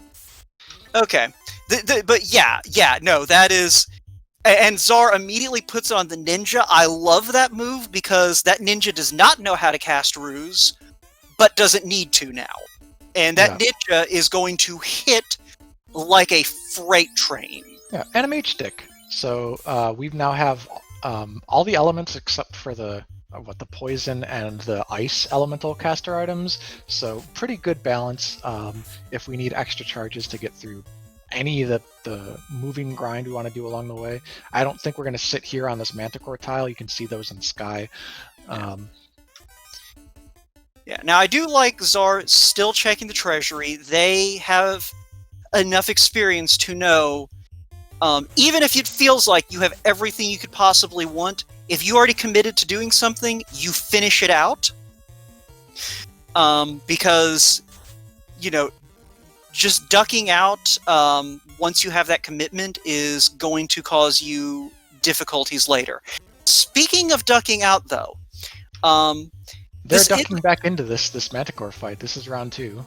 Well, I was going to say, this is a good time to remember. Pleb still needs to go back to Marsh Cave to collect his loot. And I really hope he doesn't bounce off the teleport to 2,000 years ago. Well, no, you don't need the loot for that. The loot is to clear the tile behind the phantom spike. Or, yeah, I guess at one point you're going... Maybe you go 1,000 years the first time and you go another 1,000 years the second time. But that's what I meant was that tile. So it's one of those things. Pleb is a good enough runner. I doubt he's going to forget about that loot. But... it's something to be aware It is something you can very easily forget about. It is one of those... Because you do not need the loot until that one place, and only that one place... It is very easy to get into a situation where you just forget it's there. Yep. All right, so Czar actually has decided that the Manticores are good enough. The EXP is reasonable, and they're usually easy to kill. There's actually a pretty decent fight for when you're casting Zeus Gauntlet, Thor Hammer, and so on. This is getting them all the way up into the 20s. So, this could be it, and then we'll actually be able to run from a number of the fights in Sea and Sky instead of having to take a walking grind. So. Yeah, if nothing else, I imagine Czar's going to want to get everyone to level 21 just so you have your full magical arsenal at the ready. Pleb, however, is going to go ahead, take a peek at these 3 chests and the 2 spike tiles here. There's that Bane Sword you were talking about. Oh, well, all you need is a Bane Sword and at least 1 HP and you can win the game. So, as long as SuperPleb knows all the manips, he's golden. I mean, Will Cleosis was in chat, and I think still is. He had that race that basically came down to him successfully baning, I think it was Tia 2. Was that right, Will? Yeah, there is a let's see, Bane is 3 and 256 at that point. Only Brack ascends to like a 6% chance. But Bane on any of the final fiends is a super lucky hit. Yeah. And for folks who this is somehow your first time watching Final Fantasy 1 Randomizer, and what a race to come in on. But yeah, so... Blood has found gas dragons here on the Earth Cave spike tile over here in the Hall of Giants. They're kind of high HP, at least they're well above 300, and there's no AoE ice casting, but with 4 melees, it's not going to take you too many rounds to take them down. So this is decent EXP per minute. What Czar was doing is decent EXP per minute, so I don't begrudge any of these grinds. I think they're fine choices to get up to the levels you need to finish the game. So now, what I was going to say is that if you've never played Final Fantasy I, or you've never delved deep into Final Fantasy I, one thing that's different from every other game in the series is there is no such thing as a quote-unquote boss bit or boss flag or something that tells the game, hey, this is a boss, don't let the player instant kill them. Every boss in the game, including Chaos, is susceptible to instant death. The main thing that protects them is they have strong immunities and strong stats to protect them from spell damage and from instant kill effects. So that Bane Sword does have a very low possibility of killing Chaos, and Will Cleosis did correct me in chat, it was twice on Chaos. So Czar is doing something that, maybe I wouldn't do. A lot of people still love to do opening boxes. Some people just love to keep opening boxes after you have what you need to win. But Czar is getting rewarded with things that are nice to have, right? These ice armor, ice shield pickups over here in the northwest room on Volcano B4 is that's extra fire element protection for people that don't have ribbons. That's extra absorb stats. So all of it's good. Is it worth the detour at this point? Not sure, because we are at the point where we've got enough in the tank to finish this game. Well, so I think maybe where Czar's mind was going with that check was they know that the Manticore tile was there, so it's an extra fight for XP, and oh, would you look at that? There's our second ribbon. Hey. So Volcano was loaded, actually. Yeah, so at this point we've got 2 plus This gear page is not. Just look at this gear page. Yeah, I know. Excuse me. That's what I'm looking at. Is just that is nuts. Yeah, and here's the beautiful thing. Actually, one of the reasons I liked to run a bunch of melees when I played vanilla, I would run like 3 melees and 1 red mage or something, it was just because there's so much cool endgame gear that you can put on knights and ninjas, and I hated to not use it. I hated for it to go to waste. So like getting all these unique armors and things and being able to throw them on feels really good, and Czar pretty much has the dream. Yeah, I think what Czar was fishing for was that last ribbon, and oh hey, there's the crown in Mirage Towers. So yeah, 2 ribbons is it's more than twice as good because of the additional utility of having your life caster not get baned or cracked down, as well as having your melee, who's presumably going to be that thief, also not have that happen. Well, I think Czar is just rocking a ribbon on 2 of the knights, which is also fine. They both cast life as well. And this carry fight, by the way, over before we could really start casting it. Carry 1 not going to be presenting much of a threat at this juncture, past an hour with high-level promoted characters. But yeah, there it goes. Yeah. So which is the first orb either of them has lit. So maybe I should have been more celebratory. Czar has lit our first orb at the hour and 4 minute mark. Yeah, so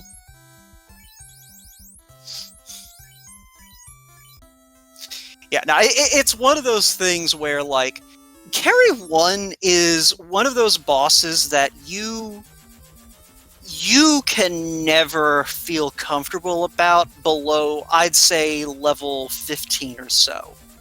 Unless you've got, like, 2+ nuke casters.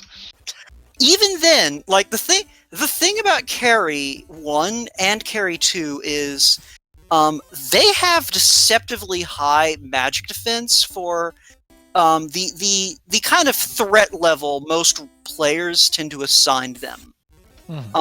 Like, Carry 1 will shrug off a nuke. You'll do like 100 to 150 damage on Carry 1 with a nuke, but more often than not, if you're relying on magic to deal with Carry 1, you want to rely on that status weakness to neutralize her ability to punch the ever-loving crap out of your team.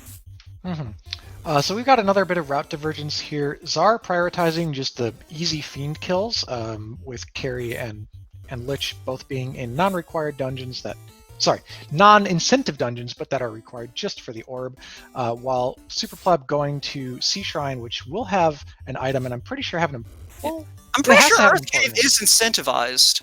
It's not. The Sea Shrine, does it have to have our cube, or what are we missing? Why is there an Oxial and hang on? Because we've seen all the gear, we've seen the ruby and the tail, right? But there's Mirage and there's. No, you're right. So cube has to be in C. Does it? Because it could be in Mirage. What's going on? No. Crown was in Mirage. Oh, he already dipped Mirage. Oh. Yeah, Pleb dipped Mirage, found the crown, went out, found the Oxiel, said to himself, you know what? If I'm going to be fishing for, I can't finish Mirage right now anyway. I'm going to go find the cube and be done with it. Okay, I was just confused on like how the math worked, because I thought there were 2 incentive checks left. Didn't realize Mirage was checked. Maybe distracted by one of our very long-winded stories. Okay, so I didn't remember which dungeons are incentivized. You didn't know that we dipped one of our incentive dungeons. Let me tell you, folks, Cheese and I, greatest team. Yeah, greatest team.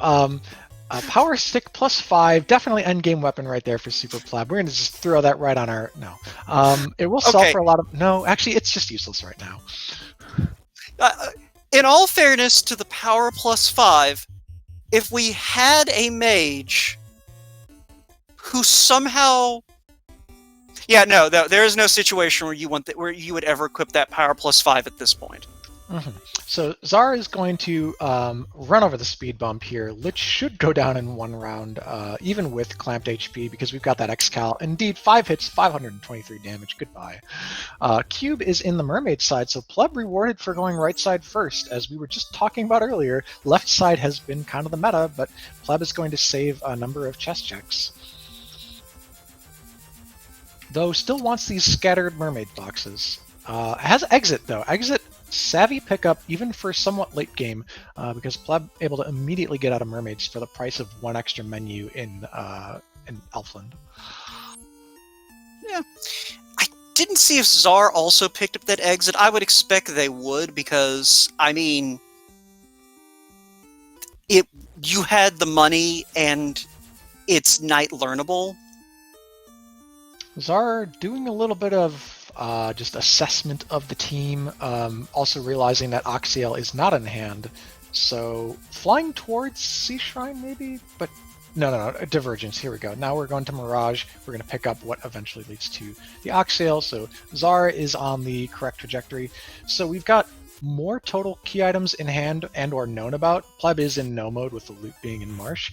Zara has 2 orbs. I'm still going to say, because the orbs take more total time and Pleb has to backtrack for 1 key item, that Zar has a couple minutes advantage, but I think that advantage shrunk over the course of the run. Yeah, well, I think part of it is, and I haven't been paying attention to the damage numbers too much on either runner's side, but Pleb is able to punch through some of these fights a lot faster with the extra casting items and that X-Cal. I mean, Zara's had like all the casters from Czardia for a while and has the Maza, so I don't think that. Like, I think that stopped being a thing about 10 minutes ago. Well, okay, actually, here's the real difference. Pleb's only level 18 on these characters. Okay, Zar is. True, yeah. Pleb did not stop to grind as long. Yeah, Zar took that stationary grind right by Mirage. On the Lefane. He was on the Manticore tile in Volcano. Well, yeah, he did that, or they did that, and that grind outside of, like, at the landing spot outside Lefane. So, Zar's taken a couple of stationary grinds, where Pleb really hasn't. Except for the Gas Dragons in Earth Cave. Yeah, but even then, that was a short enough grind to where I didn't even register that Pleb was grinding. Okay. Anyways, SuperPleb is making his way down left side C with all the relevant key items in hand, fighting this Wizsehag Arsehag pack, which maybe people just by reflex are not running from because this was an always unrunnable for most of the history of the game, but it's actually since been unlocked. We've got the all runnables flag on, so if anyone's noticed, we've never been in an unrunnable fight, despite, you know, we've got that bug, we got the quality of life fix where you know if a fight is runnable or not because the wait option appears. But in addition to that, everything is just runnable besides bosses. Alright, so Czar... Alright, Czar is, I think, going to do the crack inside play first, so that's going to cost them a few minutes. Yeah, it should not equalize out, but it's going to draw them closer together, and that's what we want to see as a close race. Mm-hmm. At this point, I think Pleb's timer is the more accurate one. I'm going to ballpark that we'll see runners, you know, getting into Temple of Fiends Revisited at around the 122 mark. Let's just say if they just blaze through. If Warmech is not, you know, a killer, if Warmech is not just standing in there with like triple nuclear, it shouldn't take too long because this is go mode. This is just beeline through the bosses. If Warmech has triple nuclear, you realize I'm going to rat you out to both of them, right? I mean, it's randomized, right? I'm just going to be like, Cheese did it. Cheese commentator cursed made that Warmech happen. I had nothing to do with it. At least we see Czar not checking spike tiles that aren't necessary, so Czar is comfortable with levels. They've got just 6 more boxes or something on this floor, 7 more boxes. So this floor doesn't take that long to dig out if you happen to pick it over right side, so it's not too much of a time loss. Yeah, no, it's one of those things, that's what I was saying, it's you know, it's a couple of minutes at most, and that's if you get into some just very rude fights on your way through it. So,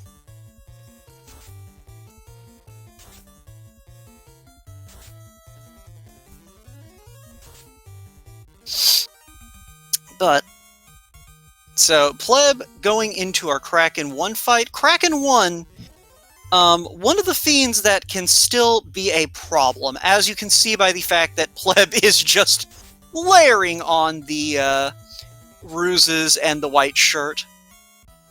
Yeah, Kraken 1, certainly a threat.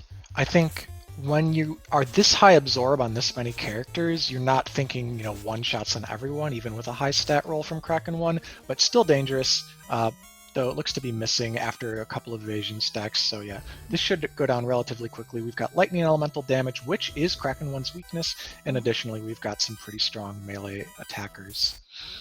Yeah.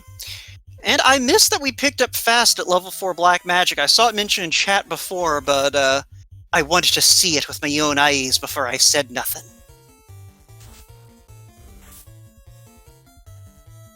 And Pleb is through, so that's Pleb's first orb at the hour 15 mark. Czar, this will be their third orb once the Kraken is turned into sashimi. Yeah. So, newcomer in chat, some hungry guy, asking a very pertinent question. How close are they if Czar has the Earth and Fire orbs lit and Pleb has touched neither of those? And the answer to that is still fairly close. So the thing about Volcano is all of those lovely lava tiles that do 1 point of damage every step you take on them have a secondary effect. Namely, they do not advance your encounter table. So you do not get into random encounters when you run on lava, which there's a lot of in Volcano.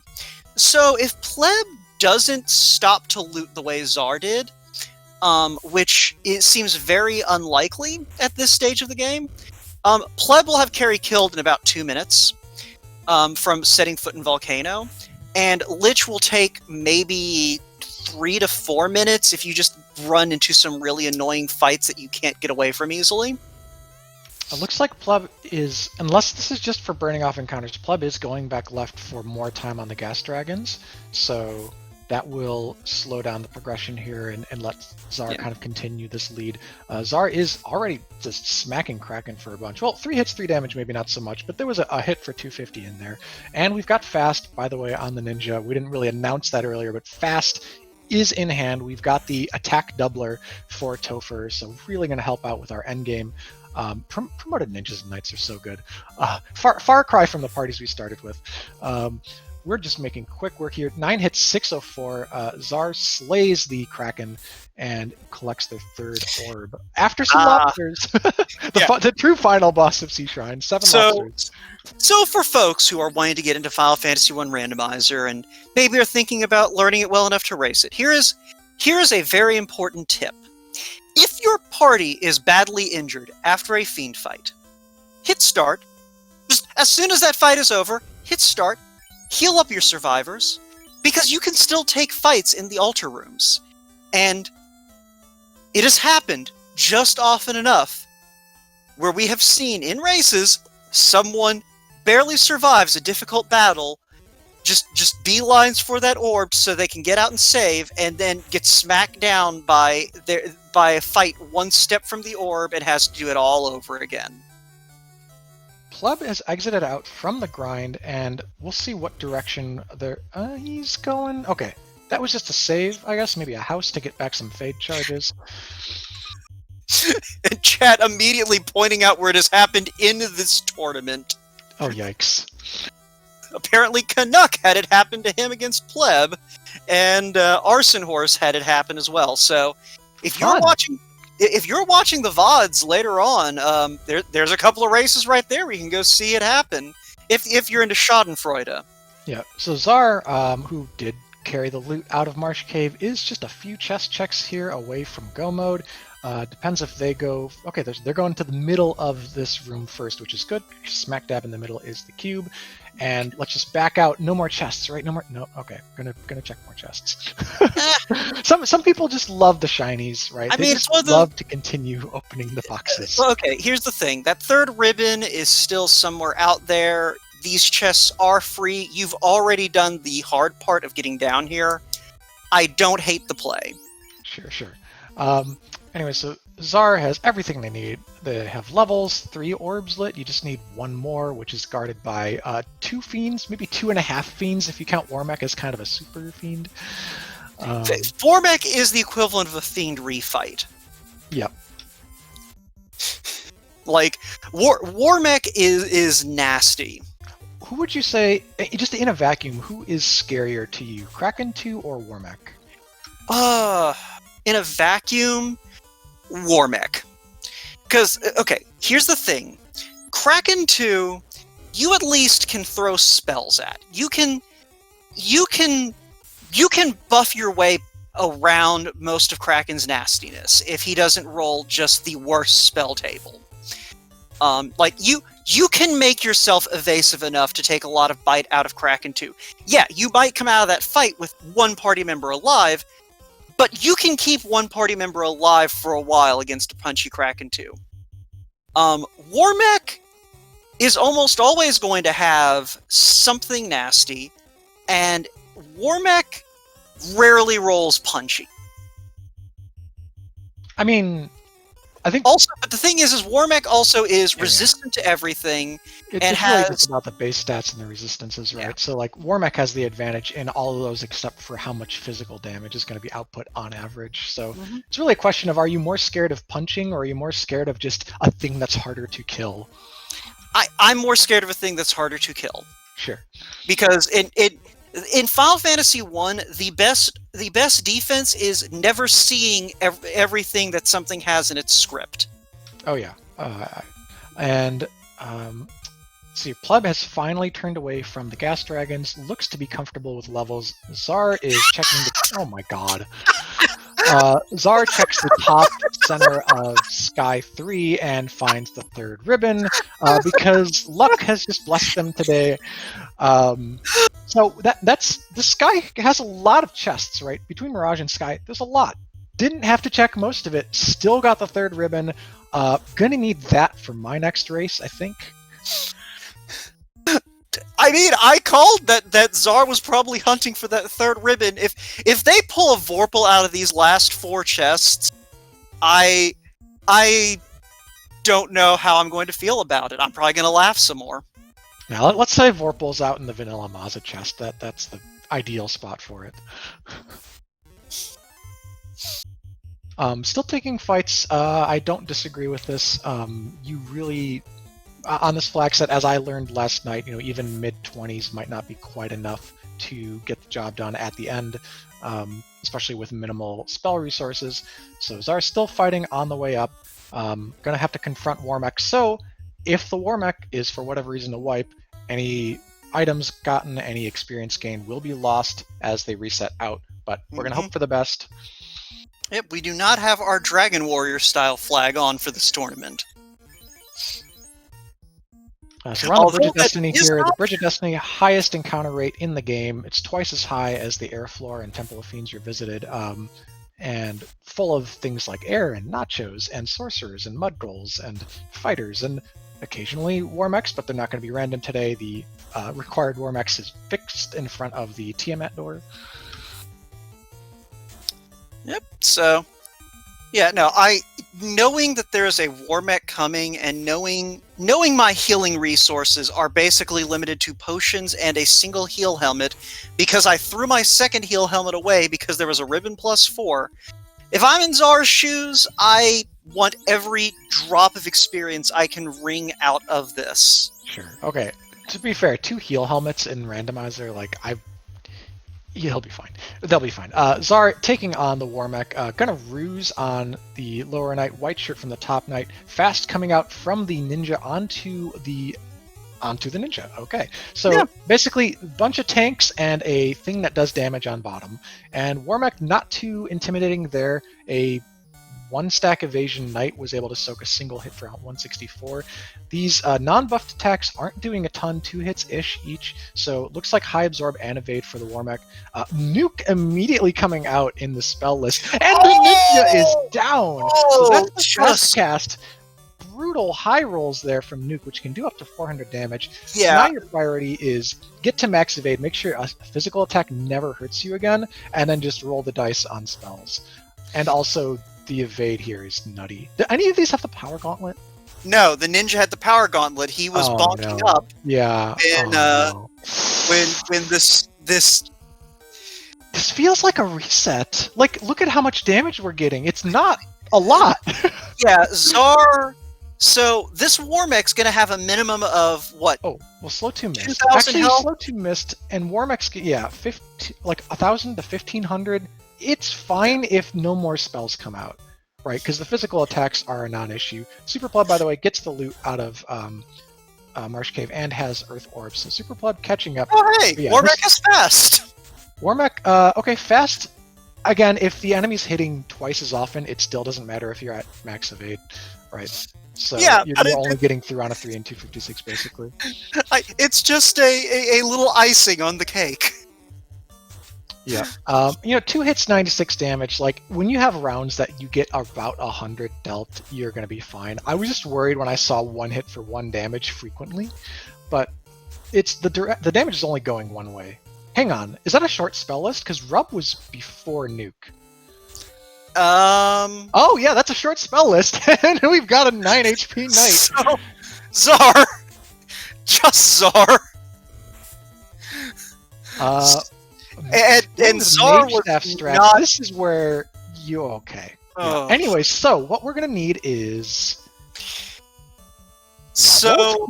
I guess Czar wants to get that ninja above 400. That's got to be the counterplay here. Yeah, that's... Lives through the first nuke. The only thing that defends you against Nuke is levels, either because you have enough magic defense to shrug off, to occasionally save, or you have enough HP to where it doesn't have a chance of one-shotting you. Pleb has blitzed through the volcano, not going to be getting all the extra bonus gear that Czar picked up, so still in fine shape, I think. Czar checking out the grind tiles here in Northwest, which weren't actually checked for them before. Yeah, Pleb checked them, and I don't recall if he saw anything all that good. Yeah, it's faded from my memory, so it must not have been good. Then again, my memory is not the steel trap it once was when I was a youngin'. Yeah. So Wizards and Bulls. Yeah, this would have been nice. Like At level 7. Yeah, no, there is no point where this would have been nice that we couldn't have found something better just by walking around on the map. Yeah, Pleb is a few swings away, by the way, from maybe just this Fade is going to do it here. And yeah, that's the orbs tied up. So Pleb, less gear, no knowledge of the war mech or the treasures in Sky, but equal on orbs. Zar going to go to the old reliable, the manticores that are here in the armory. Don't doubt it. It's going to be just enough to get them a few more levels of safety, and we'll be back in Sky shortly. Pleb, meanwhile, charge forward. Maybe better nuke luck, because that's really all it takes. Is like your melee carry just needs to survive that first round, and it's a long time before you get back to the nuke. Not because of the length of the spell list, but because of how often Warmech was attacking. Yeah. So here is the thing, though, that Pleb's ninja looks to have about as much health as Zar's did. So in Pleb, not taking fights, it looks like. So. Yeah, I mean, Pleb's good. I mean, Zar is obviously been spooked by that nuke, but on average, nuke does not roll 380 or higher. It typically rolls a little lower. And, you know, that fight was super winnable. Well, okay, but here is the thing. How are you going to patch that ninja up from the nuke? Okay, because the nuke was the only thing besides a couple of like chip damage magic spells that was threatening from non-physical standpoint. The ninja is mostly safe for the next 6 or 8 rounds or something. Okay, like that. Here's the thing though. That nuke can still hit your ninja for 350 damage. That's lit 2ing range, even with that ribbon on. Yeah. Like. You're not safe until the nuke comes back around. Yeah. Because you have nothing you can do but throw heal potions on that ninja and... Safe is relative. I still think the fight was very close to winnable. You just need about 20-30 more HP, which is what Zar will hopefully go for here. Killing off a couple of the members to stack the levels onto 1 to 2 characters, it looks like, with where the gear is going. Pleb, meanwhile, is clearing out Sky 3. If Pleb goes north, he'll get his second ribbon. Hangry Wilgliosis, avert your eyes. Zar is making a difficult choice, but I hope you two understand. Wait, what's the difficult choice here? Oh, he's killing the two of them in order to power up Zar and Pleb. Yes. Zar going down to 2-man strats. Pleb getting that second ribbon. Can't hold. You're going to need to drop something. Pleb going to be super happy about this. Again, going from 1 to 2 ribbons substantially more important than going from 2 to 3. And yeah, this party's looking strong. Not sure I agree with dropping the pro ring over the pro cape. Like, that pro ring is 12 points of absorb versus the pro cape's 6. Yeah, I mean, when you're making gotta go fast decisions, sometimes you don't register that math really quickly. It's a pile of absorb that otherwise doesn't do anything paired with a ribbon. But we'll be fine. Super Pleb going fast, killing some Wizvamps, because you don't really pass up this much experience when it's right in front of you. Yeah. So yeah, we've had a bit of a stall out here in the action as Zar has retreated, gone for backup strats, but Pleb charging ahead. I would say still good odds, maybe 80+% to get through this, which is what I would have put Zar at initially anyways. So just needs a little bit better luck and should be a solid trajectory to Tiamat and that air orb. Yeah, I do have to agree with our tracker for tonight, the Hangry Canuck, who I don't think we've shouted out nearly enough for keeping us in the loop. But he's pointing out that Pleb getting through this war mech could be a massive game changer. And I do think that it will give Pleb a boost going in, if he can get into Topher first. But the fact that Zar is going ahead and hanging these levels on these party members may come into play if we do have something rude waiting for us in Topher. Topher is, in Final Fantasy Randomizer, the great equalizer. And we're close enough to the end game to where we can kind of talk a little bit about that too. It doesn't matter how your seed has gone before you get to the Temple of Fiends Revisited. If the Temple of Fiends Revisited says, "Ha-ha! You suck," it's gonna suck. Yes, intimately familiar with that. Bounced out twice last night. Wasn't fun. SuperPleb is approaching Warmech here. Just a couple more airs to run from, and we will have another basically pre-Topher Super Fiend fight on our hands, while Zar takes down a purple T-Bone for lots of experience. Zar, by the way, in the desert, so that means that we're going to be in the same dungeon at the same time, albeit at two opposite ends. Pleb coming out with looks like fast on the leading knight, so that's the most vulnerable one there up at the top, but maybe the one with the strongest weapon in hand, probably the X-Cal. Middle knight's rusing, Warmech not too threatening physically as we saw before. Power Gauntlet, so we're going to spend a couple turns buffing. That knight can soak 1 to 2 nukes, honestly, at 590 HP, so we're not super scared. We didn't put all our eggs in the ninja basket. Yeah. So yeah, that knight has the X-Cal +2. Oh, that was a nice fade. 318. That's almost max.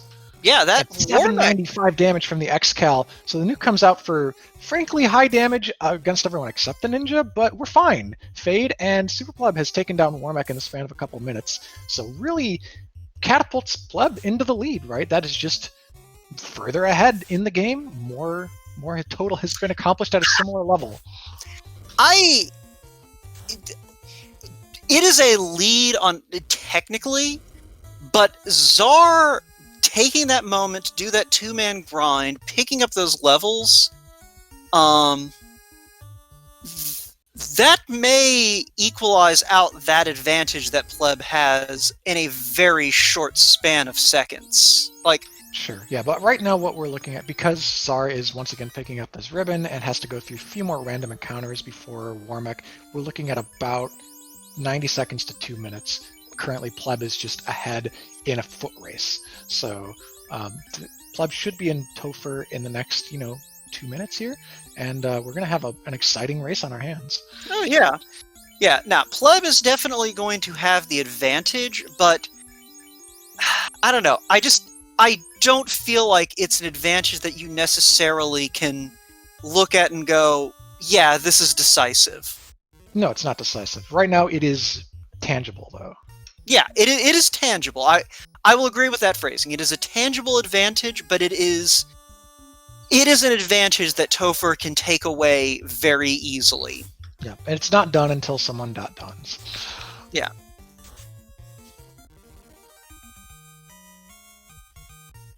And actually, so Gloomchew in chat pointing out that a nuke is off the table for Topher, but the other thing to take into account, that's 2 lit 2s and a rub that are also off the table. Yeah, I feel like that Warmech actually did less for us than it could have in terms of removing later threat, because I agree, the ratio of stuff you'd hate to see to stuff you'd love to see, not in our favor for Temple of Fiends. Yeah, and it looked like that Warmech didn't throw any skills out, so yep, there was no skills. Those nuclears are still all on the table, so yep. And Pleb crashing the airship into the Temple of Fiends just to let the Fiends know what's coming. It's gonna go in here to 2,000 years in the past at 135.07. Yeah. So Zar taking a moment to figure out what they want to do. Pleb not even taking a worm fight. So Pleb satisfied with his levels, maybe feeling like he's already taken enough time. Yeah, I mean, those are some pretty bad men, but I think we'll be fine. Oh, cremate on 9 bad men and ice 2. It's not nothing. Yeah, it's not a time loss that SuperPleb just decides to reset. Yeah. Meanwhile, Zar continuing the buffs against this Warmech. Only the fighter on top is down. Everyone else still up and rusing. Power Gauntlet. Okay, so I like this adjustment here. Zar is going with the Power Gauntlet on the highest level knight who has the highest HP pool, less likely to get dunked on.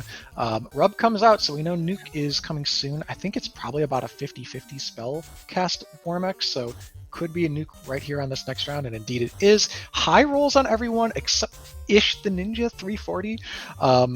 And heal pot strats Okay, so we're all in on heal potting this knight. That's the most important. 6 hits, 371 damage. That's pretty good. Gonna try and coax that knight up to maybe 400 HP before the fight's over. Everyone else is pretty unsubstantial because we can life after this fight before Tiamat. 344 HP, so looking safe-ish. It's gonna be a while before the nuke comes back out. We're getting a couple hundred DPS per round. Bane Ninja breaking out the lock. Yeah, I mean, that's important, right? We weren't getting full hits, and we still aren't, but doesn't matter. Warmack is down. So I think one other thing to point out, that high-level knight was, I think, swinging that +5 defense sword. So yeah, Czar has settled in on, this is my end-game weapon. Yeah, it's got a much higher crit rate than that Mazda -2. It's 25 versus 16. So, okay, not much higher, but it's enough. And they're both at 5 hits, so that's not an issue. Shouldn't need to say too much about this Tia 1 kill. This should be pretty straightforward for Czar. Pleb, however, is pulling up to our favorite pit stop, Lich 2. So Czar, by the way, showing off one of the things that is going to come up in this Temple of Fiends. Because we don't have any healing spells, those potioning is going to be everything. Yeah, plus a lot of stack in of this 99 Topher. or whatever before Topher. Yeah, but it's more like rationing potions, deciding when you are going to use them and how much you're going to use them. I like this disrespect here. We actually could have healed slightly more going into Lich, but didn't, because really the only thing that Lich can do that you're worried too much about is a turn 1 nuke, which would be vanilla, but is unlikely here. He survives turn 1 and brings the Thunder, which is resisted by, I think, everyone there, between 2 ribbons and some opal gear. Yeah. And that's a speed bump down, so onto the fire floor.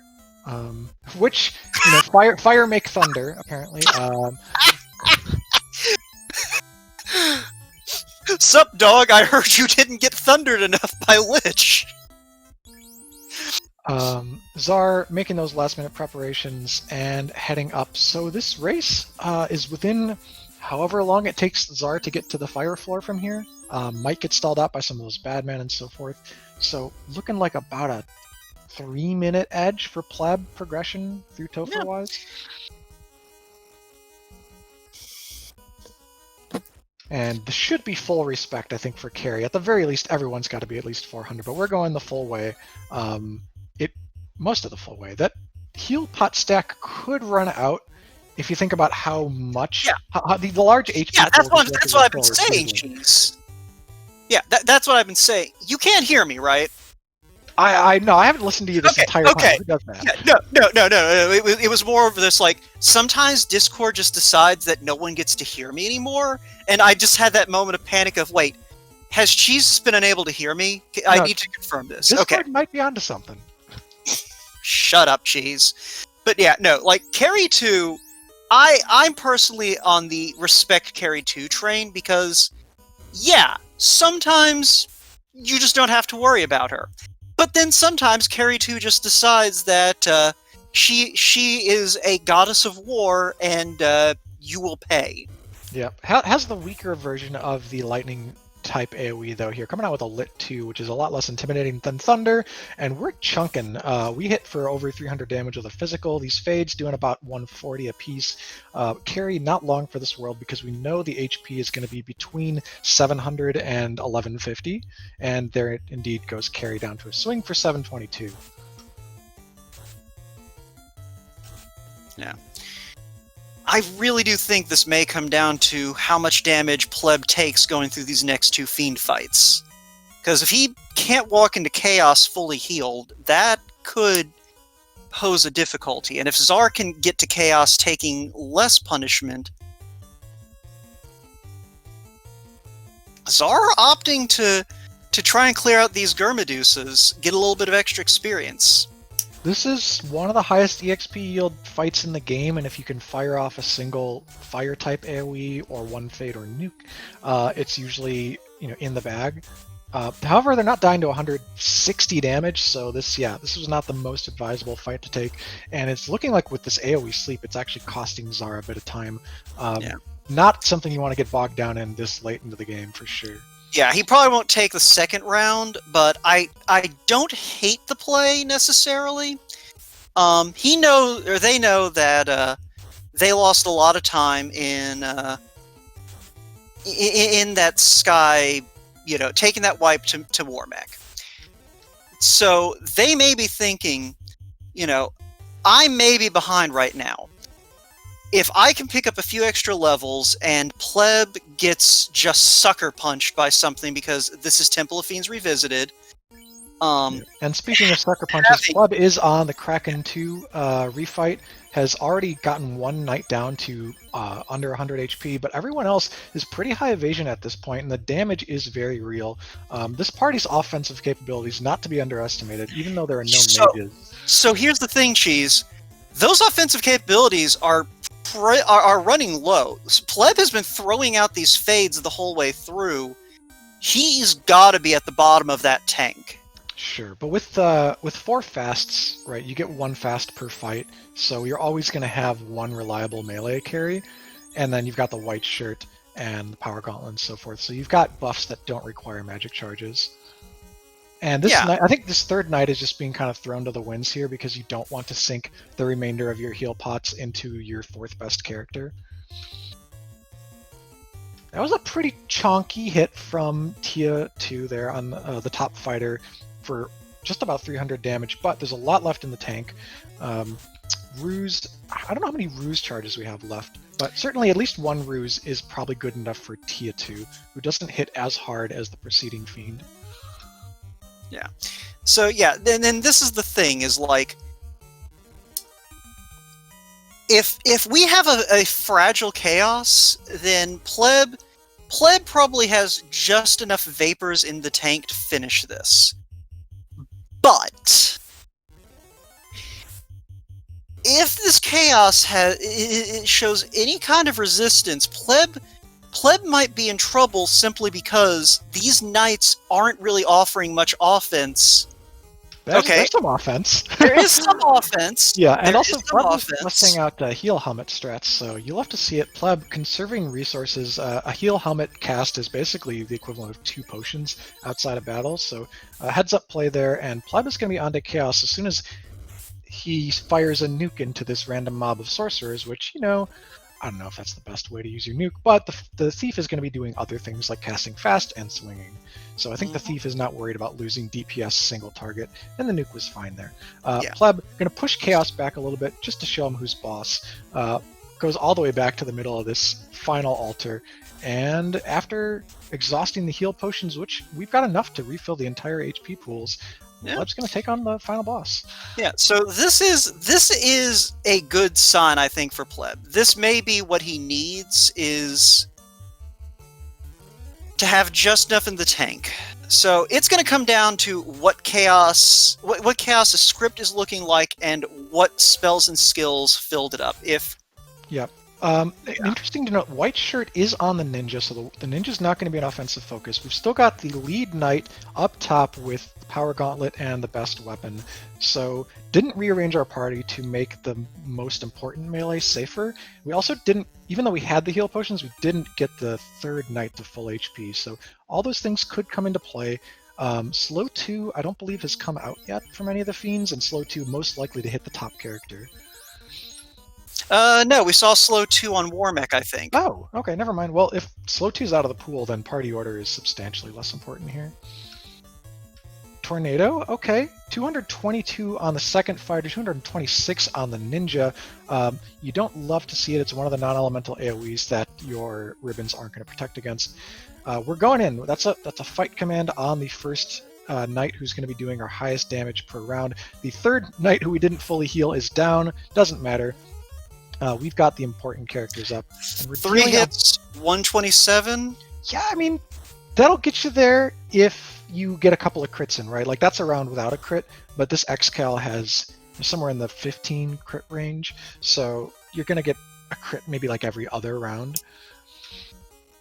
And Czar also to Chaos, so this is going to be a close finish either way. Yeah, simultaneous chaos fights, absolutely intense. Lock 2 to lower the evasion. We're not getting max hits, which would be 5 unfasted or 10 fasted for the knight. We're going with heal pot strats to keep that top knight tipped off, while Zar is leading with the ninja, who's casting fast on the lowest knight. So it looks like, or no, the second lowest knight, who is our melee carry for Zar. That was Everyone 8 else hits. doing buffs. Was that 8 hits for 800? That's what it looked like to me. Yeah, both of these people in very good position to kill chaos. Pleb just happens to have already sunk in about 1500 damage. Ooh, and there's another 700. So yeah, chaos between 2,000, 3,000 on these flags. Pleb is closing in on a finish here. Still even has a couple of nukes in the tank, but it's going to saber up that ninja for some potential long game damage. The knight comes out, another 756. This chaos has got to be on its own knees. If only the sprite animation could change. Nuke comes out from the bottom ninja for a solid 109. Rub goes wide. The Xcal swings back 9 hits, 638 damage. Super Pleb has won with an official race time of 1 hour, 47 minutes, and 18 seconds. Get out your GGs for the real Super Pleb. Zar, meanwhile, pulling up onto this Chaos's final breath as well. Zap goes wide on 2 characters. The least important knight is gone. 6 hits for 763 damage. Another round. We're waiting with the knight that does not matter. 6 hits for 680 damage. Zar, 30 seconds later, has finished. And what a close race. GG's to both Zar and Super Pleb. So since Zar's timer's a little bit off, well, I'll just confirm that is a 1 hour, 47 minute, 43 second finish for Czardia. So let's see if we can get both of these runners in here. And yeah, I'm seeing a wall of GGs, and that is a GG-worthy race right there. Yeah. Sometimes when a seed goes to, hour 47, whatever, you think terrible seed. It wasn't really a terrible seed. We just had an interesting party, and I loved seeing the two of them with their respective strategies navigate this interesting party to the end game.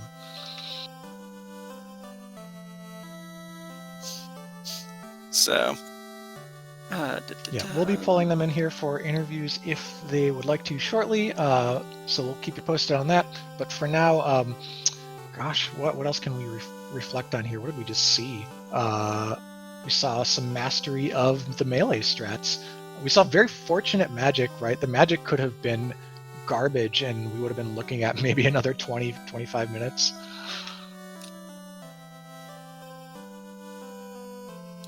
Alright, so we should be getting folks in here. Canuck, I believe you are in control of making that happen.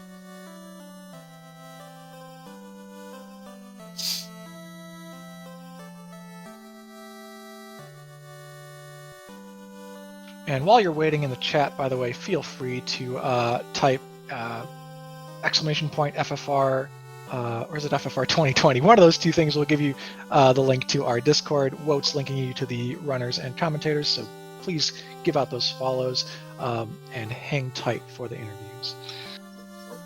There we go. Yeah, no, it... Let me go see if I can get the commentator controls, because Canuck is proving his team scrub reputation. Team scrub. The dives ended up being closer than I expected.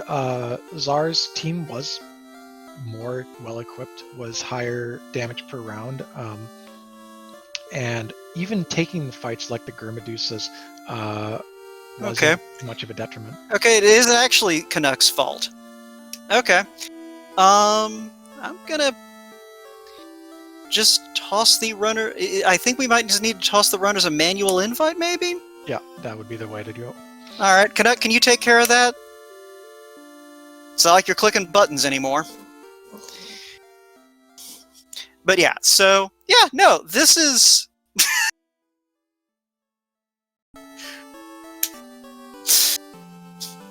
Anyway, while we are... Because I want to hear from both of them after this race. By the way, there's some chitter chat in the race room talking about how, for example, our amazingly powerful ninja got just owned by getting a -5 katana. Like, that was pretty unlucky, but I think the trade, I'd take the +40 strength over the roll on the katana any day of the week.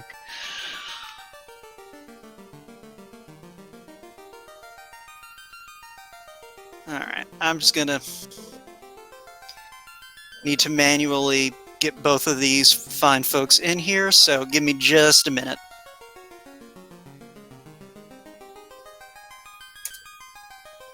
By the way, if you are looking for more FFR action, we've got plenty coming for you throughout the week. And we'll talk about that later because we've finally got our first interviewee into the booth. That is TheRealSuperPleb. Can you hear us and can you speak? Pleb, if you are talking, we cannot hear you. Can you hear me There now? you go. Yes, Yep. you can. Alright. And GG on the first place finish. I never want to run a Dangwoo seed ever again. Okay. That whole seed was terrifying from beginning to end. Okay, you say this, but you ran that seed very nicely. Like, considering the everything that was going on, you ran that seed magnificently. Well, thank you.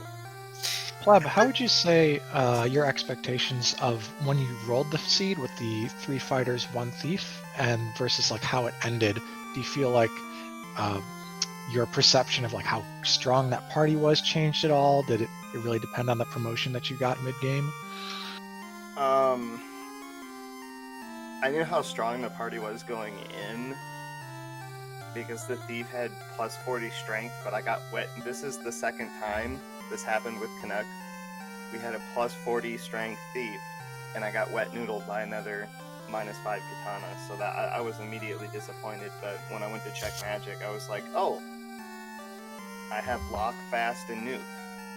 I can actually do this. And then when I saw fade life, ruse, and exit on the night, I was like, everything got a whole lot better. Yeah, that was really fortunate magic we were commenting. You only get 4 levels for the ninja and 3 incomplete levels for the knight, so lucky magic rolls there. And Zar, I believe, has just joined us in the booth as well. GG's on finishing so close with just 25 seconds or so behind Pleb. Costly errors. Okay, you can talk about costly errors, Zar, but you also apparently just tapped into the ribbon force for this seed. I checked a lot of boxes, didn't I? You checked a lot of boxes, but you checked the right boxes. Yeah, ultimately, the one thing 3 ribbons doesn't save you from is nuke rolling 390 on your ninja. Yeah, that was rough. I knew if I just had a little bit more, I could get by, so I went to the 2-man. But well played to TheRealSuperPleb. This was not an easy seed, and I'm sure that they had to adjust as I did. Yeah, no, the both of you play, like, you showed off how well you know this game and how well you know how to adapt your strategies. Especially just with the way things shook out where you had to make that insanely early ice play, which, now that you're both here, that is, Cheese and I think we both agree that is one of the big difference makers, was, Pleb found a +2 X-Cal in the chest right above the eye hole, Zar, that you just kind of ran past. What that X-Cal was. Well, that was definitely a good find. Yeah, that was one of the big things, but the flip side to it, Pleb, is Zar made that play straight from Ordeals into Waterfall before heading back to Dwarves. Oh. Okay. So yeah, it's one of those things. Go back and watch the VOD just because it was an exciting race. Like, you two had very balanced advantages for most of the race. Like, Zar routed better, but Pleb having that X-Cal made a lot of the fights a lot less... It was an advantage in a lot of those fights. And so, like, you two kind of had that back and forth right up until Topher, where Pleb cleared that war mech about the time you were entering Mirage Czar. So the two of you, like, basically you traded places about the point where you took that War Mech wipe. And you still were getting into chaos, well, obviously close enough to finish that race in 30 seconds after Pleb did. So it was a very, very interesting race. I hope so. The flags were pod flags with the unique spin of a forced party and a forced war mech, courtesy of Pleb. So this was his race, his fall, and his win. Well done. So, Czar, probably the most critical decision for you in terms of what affected the time of your finish was that instead of immediately going back into Sky to say, I just got unlucky, let's try again, you deviated to the volcano, went back to that Manticore tile, danned a couple characters to get more levels onto your ninja and one of the knights, which was certainly safe, and it made your Topher dive shorter overall than Pleb, but it unfortunately put you behind on the overall trajectory. I can go back and think of at least 2 routing errors I made, and obviously that white, where I should have just gone back in and I should have bet on the knight instead of the ninja, knowing that the nuke could roll. But I rolled the dice and it got me again. It reminded me of a past spring tournament race I once had, which was very close. So in hindsight, 2020 would have done it different, but overall I think I routed well until the mistake. Well, it's one of those things, if nothing else, there's a few people who are going to have to watch the VOD, because when Cheese and I just mentioned in passing what this seed developed into, they were just like, I've got to go play this right now. What can you just give us the link? That's just mean. Well, okay. In all fairness, it was Will Bloodworth and Dark Moon, so they Yeah. Okay. If I weren't calling this race, I also would have skipped watching it to play that seed blind. Yeah, anything with plus 40 attack power on the thief, like that's, or not attack power, but strength rather on the thief, like that's just fun. Yeah, but my race with Canuck, I had that, and I got a -5 katana that time, and I got one this time, and I was just like, this is essentially garbage. I wish I had a non-plus Warble. Yeah, so that is actually a question that was coming up a lot, Czar. So you did a lot of digging. Were you looking for those ribbons, or were you looking for, like, the Vorpal or something else? I was looking for the ribbons mostly. After that, I didn't feel quite comfortable with the -2 Massa going up against the War Mech. Once I dug out the defense sword, though, I said, okay, just tests that are along the way now. Yeah, we really reacted strongly when we saw Oh, the yeah. defense. Like, it's so good. The sounds that Cheese and I made when that defense popped up were you will enjoy that when you get to it in the VOD. And it was in a chest that's like just out of the way what you think is sort of in the wheelhouse for the final like end game checks when you just need a little bit more gear, but it wasn't that many steps and it was really worth. Like, again, I think most of your decisions in routing really good, and you put yourself in a position to win. Certainly the defense sword is going to last a lot longer than ruse casts that are competing with the same slot as your life casts. Yeah, actually, that does bring up a question. Cesar, you mentioned that you did feel like you made a couple of severe routing errors. I'm kind of curious, which ones are you thinking of? I flew to Sea Shrine without the Oxyale. That was a big one. I lost at least 20 seconds on that. I didn't fly directly from Gaia to turn in the slab. I kind of wandered off a bit, and then I caught myself and turned back. That was probably another 20-second time loss. And as we see, it makes all the difference in the world with the level of competition in a tournament this year. Yeah, and the two of you have kind of complementary tournament experiences. Are you in the initial 3 spring tournaments in Pleb, just starting last year, but when you didn't play, so now you've converged back together, landed in the same pod, and I believe everyone's 1-1 record right now. Is that right? There's a bunch of ones up there.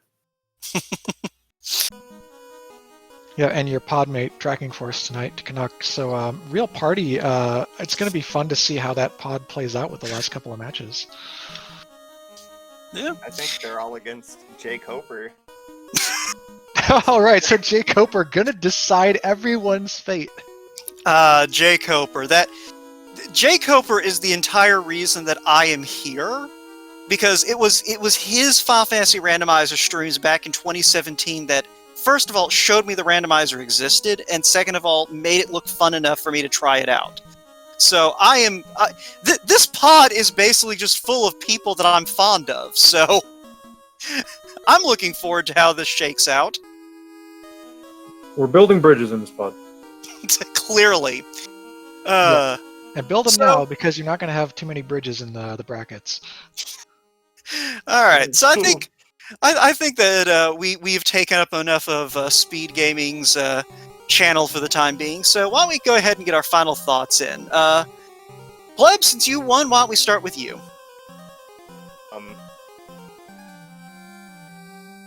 I hope to see more forced parties and more forced Warmax and more crazy stuff done in the pod flags, because despite this being a slog, needless to say, it was still a lot of fun to play this seed, regardless. Alright. Czar, your thoughts on the matter? Thought I played pretty well overall. I'm sitting at 1-1. Gonna have to practice a lot. Jake Hoper's no slouch. I know he's gonna come into this thing strong. Looking forward to that. Thank you, Speed Gaming, for hosting us. Thank you, Woe, so much for commentating tonight. Thank you, Hangy, for tracking. Thank you, Cheese, for commentating as well. Thank you, everyone watching the tournament. Hope to do a little better next time. Clean up those errors that I made. Alright. Cheese, your final thoughts. Just really excited. This is a fun race to come. I like seeing close competition. I like seeing back and forth lead changes. The seed had it all. Thank you to all the co-crew for tonight, Canuck especially for tracking, and thank you to Speed Gaming for having us, and hope to see you all on another broadcast soon. Yeah, and thank you, Cheese, for providing the play-by-play for me, because that's not something I like to do, and it's nice when someone's really good at it in the booth with me. Thanks to Canuck for keeping us honest, and thanks to Speed Gaming for having us. And I mean, Czar and Pleb, you two put on one heck of a race, and I would again remind folks, if you haven't followed these two or anyone else in this booth, then by all means do that. And if you enjoyed what you saw, come join us in the Discord. You don't have to race Final Fantasy Randomizer to be part of the community. I sure don't. I just like to play seeds that make me suffer.